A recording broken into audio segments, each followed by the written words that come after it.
Bismillahirrahmanirrahim. Assalamu alaikum. Welcome to our online lecture series on electronic devices and circuits. This is Muhammad Uwais, your course instructor.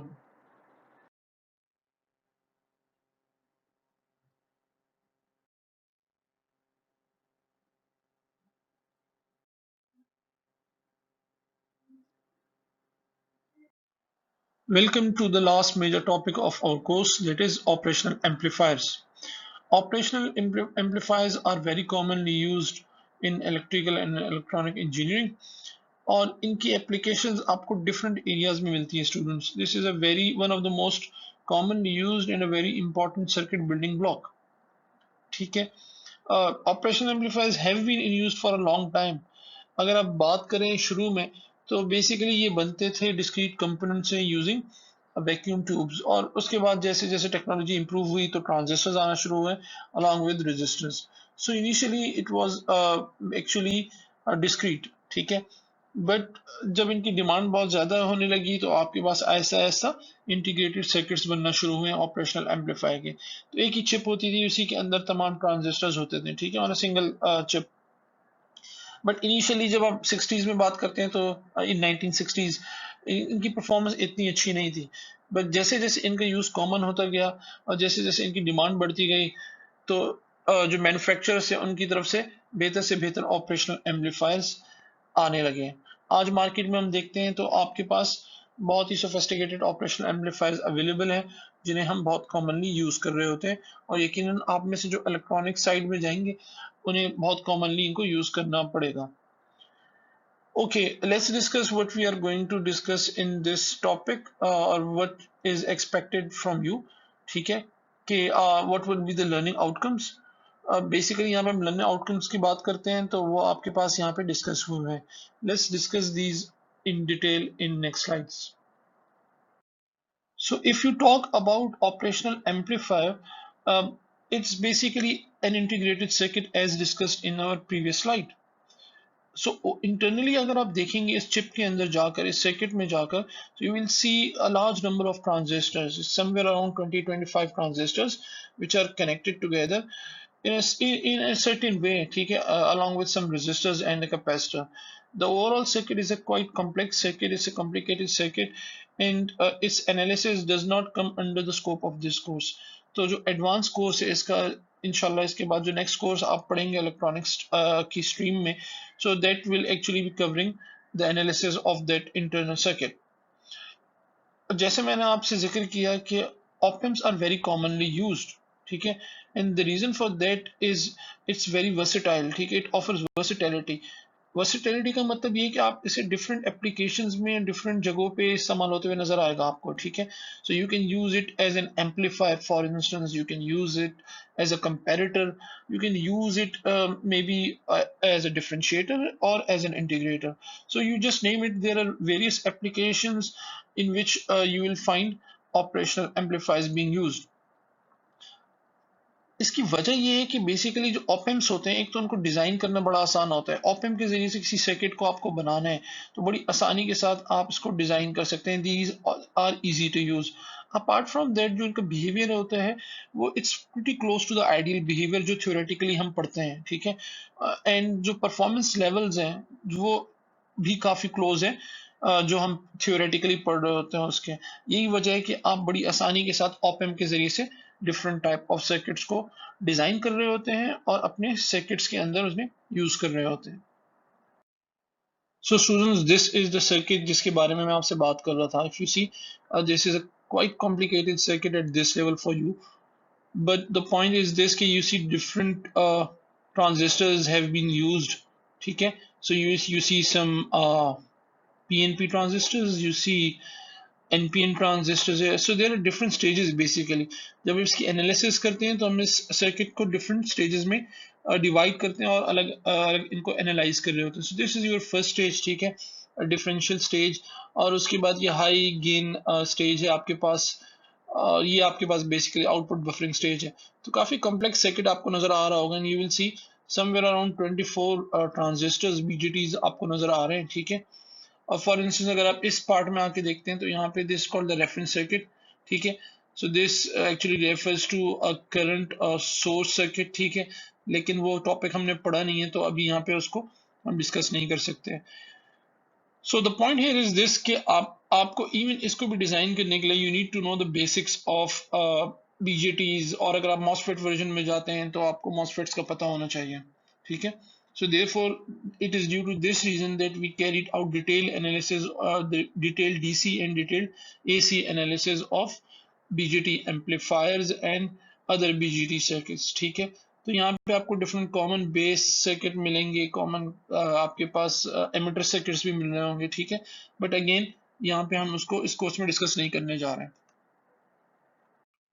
Ji students, तो अगर हम terminals की बात करें op amp की, तो signal point of view से हमारे पास तीन इंपॉर्टेंट टर्मिनल्स हैं, जिनमें से दो हमारे पास इनपुट टर्मिनल्स हैं, ठीक है, जो आपको यहाँ दिखाए हुए हैं, और एक हमारे पास आउटपुट टर्मिनल है 3। इन इनपुट टर्मिनल्स के बारे में भी हम डिस्कस करेंगे। One is called the inverting terminal and the other is called the non inverting terminal. So एक पॉजिटिव है और दूसरा हमारे पास नेगेटिव है। और जब आप नॉर्मल ऑप-एम्प्स की बात करते हैं या मेजॉरिटी ऑफ ऑप-एम्प्स की बात करते हैं, तो you actually find two DC power supplies, ठीक है, जैसे आपको यहाँ नजर आ रही है। सो आप positive V supply VCC and negative supply minus VEE, ठीक है जी। इसके अलावा भी हमारे पास टर्मिनल्स होते हैं, फॉर इंस्टेंस आपके पास ऑफसेट नलिंग के सिग्नल्स होते हैं, लेकिन वो हमारे पास इतने इंपॉर्टेंट नहीं है इस वक्त, क्योंकि इस वक्त हम टर्मिनल कैरेक्टरिस्टिक्स पढ़ने जा रहे हैं और वो डिस्कस करना चाहते हैं of operational amplifiers. Okay students, so we begin with the function and characteristics of the ideal op-amp. Remember हम ideal op-amp की बात कर रहे हैं initially. So op-amp कुछ इस तरीके से हमारे पास डिजाइन हुए हुए होते हैं कि they actually sense the voltage difference between the input terminals. दो इनपुट टर्मिनल्स मैंने आपको दिखाए थे पिछली स्लाइड में। एक हमारे पास पॉजिटिव टर्मिनल था जिसको हमने टर्मिनल 2 कहा था, और एक हमारे पास टर्मिनल 1 था जो कि एक्चुअली नेगेटिव टर्मिनल था। तो करता क्या ऑप एम्प इनके जो वोल्टेज डिफरेंस है उसको वो सेंस करता है, ठीक है, और उसे फिर एक नंबर से मल्टीप्लाई कर देता है, लेट दैट नंबर बी ए, ठीक है। सो आउटपुट पे जो कि टर्मिनल 3 है आपको क्या मिलता है, it's a V2 minus V1। तो रिमेंबर इस वक्त जो हम बात कर रहे हैं वो एक हम आइडियल ऑप एम्प की बात कर रहे हैं, और ideal op amp is not suppose to draw any input current. तो यानी इसका मतलब ये है कि it does not pull current, ठीक है, करंट को ड्रॉ नहीं करता। वो आपके पास जो इनपुट टर्मिनल है वहां पे मैं बात कर रहा हूँ, ठीक है। तो सिग्नल करंट की अगर हम बात करते हैं, रिमेंबर सिग्नल करंट की, वो टर्मिनल 1 एंड टर्मिनल 2 के ऊपर हमें क्या मिल रहा होगा, दैट विल बी 0, ठीक है। यानी कि जब आपके पास सिग्नल करंट इज 0, ठीक है, तो इसका मतलब क्या है कि जो इसकी इंपिडेंस होगी, क्योंकि वोल्टेज तो आप अप्लाई कर रहे हैं टर्मिनल 1 के ऊपर भी और टर्मिनल 2 पे, and impedance is voltage divided by the current, ठीक है। so if the current is 0 the impedance is going to be infinite, ठीक है। तभी हम कहते हैं कि आइडियल ऑप एम्प में जो इनपुट इंपिडेंस होती है वो इनफाइनाइट होती है। Practically the signal current is not 0, there is a very small current flowing into the op amp, but that is not going to be discussed in this lecture. Okay अगर हम terminal 3 की बात करें जो कि हमारा आउटपुट टर्मिनल है, वहां क्या हो रहा है, हमें terminal 3 is acting as the output terminal of an ideal voltage source. क्यों? क्योंकि वो इंश्योर करता है कि you always get this output A V2 minus V1 irrespective of the fact कि आप कितना करंट ड्रॉ कर रहे हैं आउटपुट टर्मिनल से। यानी आप टर्मिनल 3 के ऊपर जितना भी करंट ड्रॉ कर लें, it will always give you this voltage और इट मेंटेन्स दिस वोल्टेज। और अगर वो वोल्टेज मेंटेन कर रहा है तो इसका मतलब ये है for any given current it means कि उसकी जो इंपिडेंस है वो बेसिकली क्या है, इज 0, ठीक है। जब हम ये डिस्कशन कर लेते हैं तो हमारे पास ये एक इक्विवेलेंट सर्किट बन जाता है जिसको हम यहाँ देख रहे हैं, ठीक है। So this is your inverting terminal, ठीक है, और इन्वर्टिंग इनपुट आप देख सकते हैं यहाँ पे जो करंट फ्लो कर रहा है into the operational amplifier that is 0। Remember this is the signal current, जो हमने वोल्टेज सोर्स लगाई हुई, जो इनपुट लगाया उसकी वजह से कोई अलग से करंट हम कहते हैं कि फ्लो नहीं कर रहा। This is your non-inverting input. Again, you see that I2 is equal to 0, and this is your voltage source, ठीक है, आइडियल वोल्टेज सोर्स। और ये आप देख सकते हैं it is a dependent voltage source. किसके ऊपर डिपेंड कर रहे हैं, difference of V2 minus V1, ठीक है जी। सो ये हो गया हमारे पास बेसिक कैरेक्टरिस्टिक्स, ठीक है। अब थोड़ा सा इसको मजीद डिस्कस करते हैं। So students, the equivalent circuit is here, जो हमने पिछली स्लाइड में देखा था। वी नो कि op amp actually responds to the difference between the two input signals, ठीक है, यानी इन दोनों का डिफरेंस कितना है वोल्टेज का, ठीक है. So it is, and then you get an output, so it is A, output is equal to A V2 minus V1, ठीक है जी.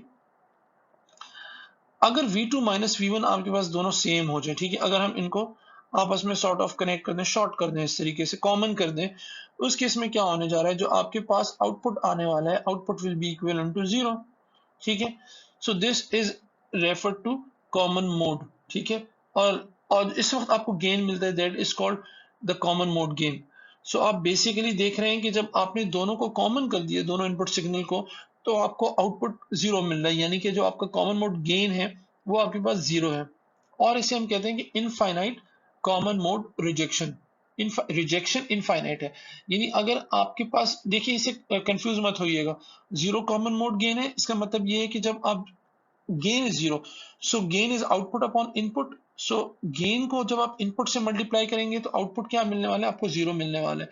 एंड आउटपुट जीरो का मतलब क्या है कि बेसिकली वो रिजेक्ट कर रहे हैं इस कॉमन मोड को, ठीक है. सो आउटपुट पे कुछ आने नहीं दे रहा है, that's why we say that it has zero common mode gain और इनफाइनाइट कॉमन मोड रिजेक्शन, ये दोनों एक ही बात है, ठीक है. सो इनफाइनाइट कॉमन मोड रिजेक्शन का मतलब ये है कि कॉमन मोड में वो आपको आपको रिजेक्ट करेगा, ठीक है. सो इनपुट सिग्नल को रिजेक्ट करेगा and you won't get anything at the output, ठीक है जी. जो ए है जिसको हमने पिछली स्लाइड में भी देखा था, this is actually called the open loop gain. Why open loop gain, अभी तक हमने सिर्फ इनपुट और आउटपुट अप्लाई किया है, ठीक है, and they are not connected together with each other, there is no feedback mechanism, ठीक है. So therefore it is called open loop gain. आगे चल के हम क्लोज लूप बिहेवियर भी देखेंगे. ऑप एम्प्स को डायरेक्टली कपल डीसी एम्पलीफायर कहा जाता है, ठीक है. डीसी एम्पलीफायर का मतलब ये वो वाला डीसी नहीं है, these are directly coupled amplifiers. पिछले लेक्चर्स में या आपको याद होगा हमने जब बीजेटी पढ़ा था और जब मॉसफेट भी पढ़ा था, तो वहां पे क्या देखा था आपने, एम्पलीफायर सर्किट्स के अंदर आपके पास कपलिंग कैपेसिटर्स लगे हुए थे, ठीक है. सो कैपेसिटिवली कपल्ड एम्पलीफायर्स कहलाते हैं वो. जबकि ओपन की बात करते हैं, it is a directly coupled amplifier, आपको अलग से कैपेसिटर्स लगाने की जरूरत नहीं है. एंड जब आप डायरेक्टली कपल्ड एम्पलीफायर की बात करते हैं, तो आइडियल बिहेवियर अगर आप बात करते हैं, एक आइडियल ऑप एम्प को देखते हैं, तो आइडियल ऑप एम्प का जो गेन है वो कांस्टेंट रहता है फॉर ऑल फ्रीक्वेंसीज, यानी आपके पास they can amplify signal whose frequency is as low as zero, ठीक है. सो अगर आप बिल्कुल फॉर इंस्टेंस एक आइडियल बिहेवियर की बात करें, and if this is for instance the frequency range, ठीक है, देखिए अगर ये आपके पास फ्रीक्वेंसी है for instance, and this is your gain, ठीक है, तो इसको मैं जी से बात कर लेता हूँ, let this be gain. So ideal behaviour के अंदर आप देखते हैं कि इट इज इंडिपेंडेंट, ठीक है, कोई भी फ्रीक्वेंसी हो आपके पास इस तरीके से होगा. बट प्रैक्टिकली कुछ इस तरीके से नहीं होता है. प्रैक्टिकली अगर आप बात करेंगे तो उसका जो बिहेवियर होता है वो कुछ इस तरीके से आ रहा होता है, ठीक है, जो कि हमें हमें यहाँ डिस्कस नहीं करना है, बट सिर्फ आपको एक आइडिया मिले.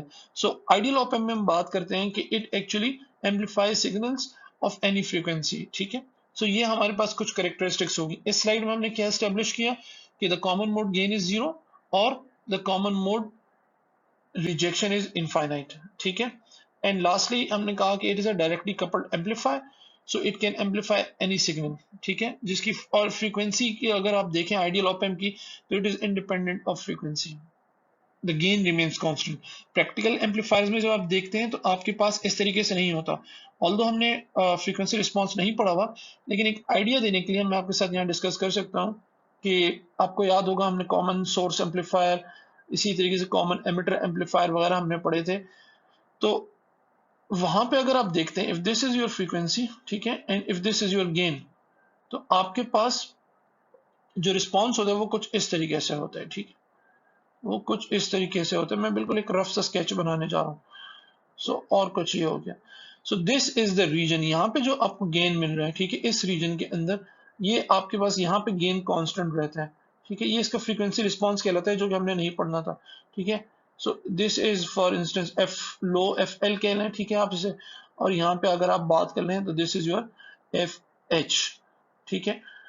सो एफ एल और एफ एच के दरमियान जो आपके पास रिस्पॉन्स है, यहाँ पे आपके पास गेन क्या होता है, दिस रिमेन्स कांस्टेंट. सॉरी यहाँ पे एक मिस्टेक हो गई है, जिसको मैं अभी यहाँ करेक्ट कर देता हूँ. This is not frequency, this is your gain, ठीक है, जिसको हम जी से कह रहे हैं। तो यहाँ आप देखते हैं कि गेन ये क्यों होता है, ये low frequency high frequency response, ये जब आप कोर्स पढ़ेंगे एडवांस वहां आप देखेंगे, लेकिन it's basically of the capacitors जो आपने वहां कनेक्ट किए हुए होते हैं। अब चूंकि ऑप एम्प में ऐसा कुछ नहीं होता, तो आपको रिस्पॉन्स आइडियल ऑप एम्प का कुछ इस तरीके से मिल रहा होता है। So now we have studied the characteristics of an ideal op-amp. Here is the summary. ठीक है जी, summary यहाँ आप देख सकते हैं. It offers infinite input impedance and it offers zero output impedance. यही वो दो characteristics हैं जो हम एक ideal एम्पलीफायर के अंदर हम चाहते हैं। ठीक है, आपको याद होगा हम जब कॉमन सोर्स पढ़ रहे थे, जब हम कॉमन एमिटर पढ़ रहे थे, हम बार बार चाह रहे थे कि इनपुट रेजिस्टेंस भी as high as possible and the output impedance भी एज लो एज पॉसिबल। ये दोनों चीजें आपको यहाँ मिल रही है। आइडियल ओपन में देखते हैं तो इट इज इनफाइनाइट, ठीक है, इनपुट इम्पिडेंस, और जो आउटपुट इम्पिडेंस है वो जीरो है। It has zero common mode gain, मतलब ये है कि आपके पास, कि अगर आपके पास जनरली, इसका मतलब क्या होता है कॉमन मोड किस लिए यूज होता है, कि अगर आपके पास दोनों सिग्नल सेम है, ठीक है, या फॉर इंस्टेंस नॉइज और डिस्टर्बेंस है, तो वो ऑटोमेटिकली एम्पलीफाई होकर नहीं आ रही होंगी, बल्कि these will be cancelled out. ठीक है, सो आउटपुट पे आपके पास you won't get anything and it will be rejecting such signals. ठीक है, this is also called infinite common mode rejection. Infinite open loop gain है आपके पास, ठीक है, एक आइडियल ऑप एम्प में। अभी तक हम ओपन लूप गेन की हमने बात की है, क्लोज लूप के ऊपर अब हम डिस्कशन स्टार्ट करने जा रहे हैं। At the same time it offers infinite bandwidth. ठीक है, इसका मतलब क्या है कि बेसिकली आपके पास जो गेन है वो आपके पास कांस्टेंट रहता है, independent of the frequency. So bandwidth is the range of frequencies in which it can work. So it may be f high minus f low. ठीक है, बट यहाँ पे चूंकि एफ हाई और एफ लो एग्जिस्ट ही नहीं करते, तो देयरफॉर इट इज इनफाइनाइट। ठीक है, so students, there are basically two very important configuration of operational amplifiers, और जब भी आप बेसिक ऑप एम्प को डिस्कस करने जाते हैं तो इन दो कॉन्फ़िगरेशन को डिस्कस करना बहुत ही इंपॉर्टेंट है। और इनमें जो एक मोस्ट कॉमन और मोस्ट इंपॉर्टेंट है वो हमारे पास इन्वर्टिंग कॉन्फ़िगरेशन है। नॉन इन्वर्टिंग कॉन्फ़िगरेशन भी होगी जिसको हम आगे चल के देखेंगे। So let's start our discussion on the inverting configuration. So students, अभी तक जो हमने ऑप एम्प के सर्किट्स देखे थे वो आपके पास ओपन लूप कॉन्फ़िगरेशन में थे, ठीक है, लेकिन अगर आप इन्हें क्लोज लूप में यूज करना चाहते हैं जो कि ज्यादा कॉमन है, तो there you have to use passive components as feedback element. ठीक है, तो ऐसा ही एक सर्किट अभी हम यहाँ देखने जा रहे हैं, this is called the inverting configuration. ये एक इसका टिपिकल सर्किट है जो आपको यहाँ पे दिखाया गया है। ठीक है, तो इसमें अगर आप सबसे पहले बात करते हैं तो you will see that there are two resistors R1 R2। सो R1 की बात हम करते हैं, let's first have a look at R2। So this is that component which is providing the feedback. ठीक है, सो आप देखिए ये आपका आउटपुट टर्मिनल है and this is your input terminal. So it is because of this R2 that we have a negative feedback. और ये क्या कर रहे हैं, बेसिकली एक लूप को क्लोज कर रहा है। ठीक है, किस तरीके से कर रहे हैं इसको हम अगली स्लाइड में देखेंगे जब हम केवीएल अप्लाई करेंगे। Basically it is actually providing a feedback between output and input. If you talk about R1, R1 is basically your resistor which is connected between V input, this is VI or the input, ठीक है, आप चाहें तो V in भी लिख सकते हैं, this will be your V1 terminal। ठीक है, और अगर आप V2 की बात करते हैं तो V2 is grounded। तो बेसिकली V2 ग्राउंड हो चुका है। अब हमने ये देखना है कि इस कॉन्फ़िगरेशन में हमारे पास आउटपुट क्या आता है। ठीक है, आउटपुट गेन क्या है। So what is output gain, अगर हम बात करें तो we are interested in finding out the relationship between V naught and VI। ठीक है, that will be our close loop gain. Remember, this is not equivalent to A. This is not equivalent to A, which is your open loop gain. ठीक है, open loop gain हमने कहा था कि it offers infinite gain, but हमें हमेशा infinite gain नहीं चाहिए। हम चाहते हैं कि गेन को हम एडजस्ट कर सके थ्रू सम सर्किट एलिमेंट जैसे कि रेजिस्टर्स के जरिए। So here it is important to analyse this circuit and find out what is the equation for this V naught और वी आई, यानी कि क्लोज लूप गेन हमारे पास किसके बराबर है, उसके लिए हमें कुछ एनालिसिस करनी पड़ेगी। Let's do that. So students, before actually carrying out the analysis of the circuit, एक इंपॉर्टेंट डिस्कशन है जिसे पहले करना जरूरी है, उसके बाद हम बेहतर तरीके से सर्किट को एनालाइज कर सकेंगे। अगर आप वी आउटपुट की बात करते हैं एक ऑप एम्प में, we know that it is given by V naught is equal to A V two minus V one. ठीक है जी, अच्छा जी, हमें ये मालूम है कि जो ए वन की वैल्यू है वो क्या है ji, this A one is infinity. ठीक है, इज एन इनफाइनाइट गेन। अगर आपको वी नॉट फॉर इंस्टेंस आपको if you want this V naught to be finite, तो उसके लिए फिर हमें क्या करना पड़ेगा? How is it possible to have a finite output if the gain A is equal to infinity? उसके लिए जो हमारे पास कंडीशन बनती है वो ये बनती है कि ये जो टर्म है हमारे पास v2 minus V one, this should be very small. ठीक है, ये आपके पास बहुत स्मॉल वैल्यू होनी चाहिए। तो उसका मतलब बेसिकली ये है कि आपके पास v2 minus V one should be v2 minus V one should be equal to 0, या फिर आप इसे लिख सकते हैं simply v1 is equivalent to v2। तो ये जो हमारे पास कंडीशन है ये बहुत इंपॉर्टेंट पॉइंट है। ठीक है, सो वी से a virtual short circuit exist between the two terminals. ठीक है, सो v1 is equivalent to v2। अब होगा क्या कि जो भी आपके पास v2 के ऊपर वोल्टेज होगा वही आपके पास v1 के ऊपर भी अपेयर हो रहा होगा।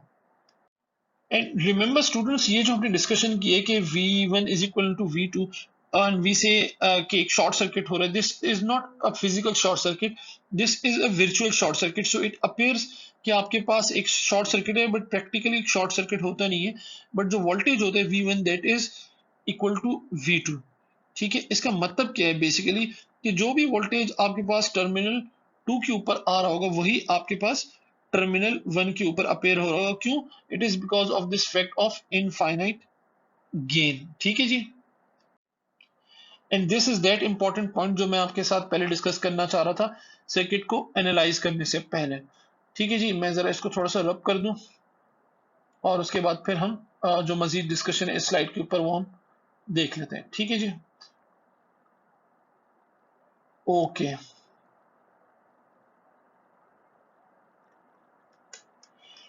अब ये तमाम चीजें आपको यहाँ पे मैंने टेक्स्ट के अंदर प्रोवाइड कर दी हैं सो दैट आपको मालूम हो क्या है। ठीक है, हम कहते हैं कि वर्चुअल शॉर्ट सर्किट मींस जो वोल्टेज 2 के ऊपर है वही आपके पास 1 के ऊपर अपेयर हो रहा होगा। अगेन जैसे मैंने कहा किस वजह से, because of the infinite gain. So we speak of terminal when as be virtual ground. इस केस में हम कह रहे हैं वर्चुअल ग्राउंड, क्यों? क्योंकि जो हमारे पास सर्किट है उसके अंदर जो हमारे पास टर्मिनल 2 है that has been grounded. So उसके बाद if you want to find out the resistance, sorry, the current which is flowing through resistor R1, it is simply given by this relationship. तो अगर आप सर्किट में देखेंगे तो this is I1 is equivalent to VI, remember this is input minus V1 divided by R1। अब चूंकि V1 is 0 because of virtual short circuit, तो आपके पास इक्वेशन क्या बन जाएगी? V1 upon R1। ठीक है जी, मजीद एनालिसिस नेक्स्ट स्लाइड पे करते हैं। हैव अ लुक स्टूडेंट्स, यही वो पॉइंट है जो मैंने पिछली स्लाइड में डिस्कस किया था। देखिए ये चूंकि ग्राउंड है टर्मिनल, ठीक है, इसकी वजह से क्या हो रहा है कि वर्चुअल शॉर्ट सर्किट हो रहा है। तो जो वोल्टेज यहाँ पर है वही यहाँ पे अपेयर होना शुरू कर देगा। ठीक है, सो दिस इज V2 और V1 के ऊपर भी यही V1 आना शुरू हो जाएगा जो कि 0 है। ठीक है, सो इफ दिस इज 0, ठीक है, तो आपके पास करंट यूं फ्लो कर रहा है। ठीक है, therefore this I1 is VI जो कि V इनपुट है माइनस 0 डिवाइडेड बाय R1। ठीक है जी, एंड रिमेंबर जब हम आइडियल ऑप एम्प की बात करते हैं तो हम कहते हैं कि हमारे पास यहाँ पे कोई करंट फ्लो नहीं कर रहा। ठीक है, no current is flowing into the terminals, no current is flowing into the terminals. इसका मतलब ये है कि जो करंट यहाँ पर आ रहा है वही करंट हमारे पास यहाँ जा रहा होगा। ठीक है जी, ओके। अब हमारे पास जो टर्मिनल 3 है वो क्या है? That is my output terminal. और इसको हम किस तरीके से लिख सकते हैं?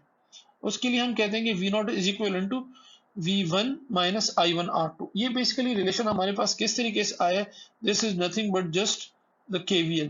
ठीक है, रिमेंबर जितने भी आपके पास यहाँ वोल्टेजेस है, फॉर इंस्टेंस अगर आप इनपुट साइड पे बात करते हैं V1 की या आउटपुट साइड पे V0 की बात करते हैं, this is with respect to ground. ठीक है, so if you want to apply KVL in this circuit, तो मैं यहाँ पे लिख देता हूँ for instance it is between this point. ठीक है, मैं इस पॉइंट के ऊपर बात कर रहा हूँ, दिस पॉइंट और ग्राउंड के दरमियान जो वोल्टेज है दैट इज हियर V1। ठीक है, and this is my V0 जो ऑलरेडी यहाँ दिखाया हुआ है। अगर मुझे KVL अप्लाई करने from ground to ground, there is a feedback path here, तो हम यहाँ से बेसिकली एक KVL अप्लाई कर सकते हैं। ठीक है, और वो KVL अप्लाई क्या होगा? This will be minus V1। ठीक है, and let this be the direction of current, so minus V1 plus I2। I2 कौन सा करंट है? I2 is the current which is flowing into resistor R2, so it will be I2 R2 plus V naught, ठीक है, simple KVL apply किए तो this is equivalent to 0। और इसके बाद जो आपके पास इक्वेशन बनेगी क्या है, so this is V naught और ये आपके पास इक्वेशन आ जाएगी। So V naught is equal to V one minus I one R two, ठीक है। वाई आई वन, यहाँ पे आई वन क्यों लिखा हुआ है students, why, it is because of the KCL, this fact is because of Kirchhoff's current law, because आपके पास I1 is equivalent to I2 in this circuit, ठीक है जी। जैसे मैंने आपको जिक्र किया था, क्यों, बिकॉज कोई करंट इंटरनली करंट फ्लो नहीं कर रहा, no current is going into the op amp, तो आपके पास यहाँ पे these two currents have to be the same, ठीक है। आई होप ये चीज आपको यहाँ समझ में आ गई है। और चूंकि हमारे पास यहाँ पे V1 0 है, ठीक है, because of virtual short circuit, so आपके पास ये इक्वेशन बन जाएगी, ठीक है। अब हमारे पास एनालिसिस काफी आसान हो जाएगी, ठीक है। रिमेंबर हमें आइडेंटिफाई क्या करना था, we were suppose to find out the relationship between V naught and V in, यानी कि क्लोज लूप गेन, ठीक है। अब इक्वेशन में यू सी कि आपको V नॉट यहाँ नजर आ रहा है और यहाँ पे V इनपुट भी नजर आ रहा है। So now it is pretty easy to find out the close loop gain and it comes out to be minus R2 over R1। सो आपको नजर आ रहा है कि जो क्लोज लूप गेन है वो बेसिकली रेशियो है between the to resistances R2 upon R1। अब इसका एडवांटेज क्या है, पहले इनफाइनाइट आ रहा था, इनफाइनाइट कुछ एप्लीकेशन में एज कंपेरेटर आप यूज कर सकते हैं जो हम आगे चल के देखेंगे, बट जहां मुझे एक सर्टेन वोल्टेज गेन चाहिए, फॉर इंस्टेंस मैं चाहता हूँ वोल्टेज गेन 30 हो, 40 हो, 20 हो, so there I need to have some control, ठीक है। एंड वो कंट्रोल मुझे प्रोवाइड कर रहे हैं ये रेजिस्टर्स, ठीक है। So by simply choosing accurate values of the resistances or suitable values of resistances, I will be able to have a voltage gain of my own choice.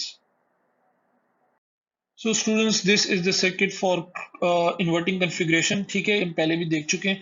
आप देख सकते हैं current flowing internally is 0 and I1 is equal to I2, ठीक है, आपको output मिल रहा होगा। अगर आप ओपन लूप की बात करते हैं तो फिर आपके पास गेन सिर्फ यही होता है, सिंपली A, बट अब चूंकि हमने क्लोज लूप में इसे यूज किया है तो अब हमारे पास गेन क्या हो गया, it has now actually change to minus R2 upon R1। So students, let's summarise today's lecture, ठीक है। हमने आज ऑपरेशनल एम्पलीफायर की आइडियल कैरेक्टरिस्टिक्स देखी और उसके बाद हम इन्वर्टिंग कॉन्फ़िगरेशन में आए। Inverting configuration is a close loop configuration, ठीक है। और इसके अंदर हमने देखा था कि जो क्लोज लूप गेन है मेरे पास, it is actually the ratio of the resistances are R2 and R1, ठीक है। और हमारे पास गेन का फॉर्मूला क्या था, it was minus R2 upon R1। तो माइनस बेसिकली क्या रिप्रेजेंट करे, this is just representing a phase shift of 180 degree with respect to input, जैसा कि आपको कॉमन सोर्स में मिल रहा था और जैसे आपको कॉमन एमिटर में मिल रहा था। और यही नेगेटिव जो आपको मिल रहा है आउटपुट पे, it is due to this reason, it is called the inverting configuration, ठीक है जी। और जैसे मैंने आपसे पिछली स्लाइड में भी डिस्कस किया था कि अब हमारे पास एडवांटेज क्या है इस क्लोज लूप कॉन्फ़िगरेशन का, कि मैं अपने गेन को कंट्रोल कर सकता हूँ, ठीक है। So I have this freedom of choosing the values of R2 and R1 as per my design and as per my desired configuration. So students, आज इतना ही रखते हैं। आज हमने इन्वर्टिंग कॉन्फ़िगरेशन की बेसिक्स पढ़ ली हैं। वी नो कि उसका गेन का फॉर्मूला क्या होता है, क्या कैरेक्टरिस्टिक्स होती है। रिमेंबर, अभी तक जो हमने पढ़ा है इस लेक्चर के अंदर, हमने इस वक्त ओपन लूप गेन को इनफाइनाइट कंसिडर किया है, ठीक है, यानी ए को हमने इनफाइनाइट लिया था। यही वजह है कि हमारे पास एक वर्चुअल शॉर्ट सर्किट एग्जिस्ट कर रहा था, ठीक है। सो हमने कहा था कि V1 is equal to V2। अगले लेक्चर में हम देखेंगे कि अगर हम इस अजम्पशन को नहीं लेते तो हमारे पास गेन किस तरीके से चेंज होता है। सो वो इंशाल्लाह नेक्स्ट लेक्चर में देखेंगे। आज के लिए इतना ही रखते हैं। Thank you so much for being with me. I hope आपको ये लेक्चर क्लियर होगा। Should you have confusions, feel free to email me और ask questions during our interactive session. Till then, it's Mohammad Uwais signing off. अल्लाह हाफिज।